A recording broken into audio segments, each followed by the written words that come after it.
आम खबर शामिल करेंगे। वज़ीर आज़म शहबाज शरीफ की ज़ेर सदारत वफाकी काबीना का इजलास हुआ है। वफाकी काबीना ने 10 नुकाती एजेंडे की मंजूरी दे दी है।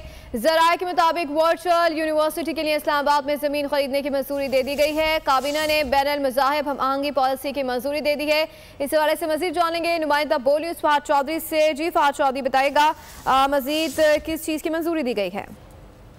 जी देखिए, वज़ीर आज़म शहबाज शरीफ की ज़ेर सदारत वफाकी काबीना का आज इजलास हुआ, जिसमें 10 नुकाती एजेंडे की मंजूरी दे दी गई है। ज़राए के मुताबिक पाकिस्तान, यूरोप और अल्बानिया की वजारत खारजा के माबैन सियासी रवाबित और मुज़ाकरात के MOU की मंजूरी दी गई है। काबीना ने वफाकी तालीमी बोर्ड के चेयरमैन की मंजूरी यूनिवर्सिटी पाकिस्तान और तुर्कमानिस्तान। ठीक है, बहुत शुक्रिया फहद चौधरी, हमें आगाह कर रहे थे।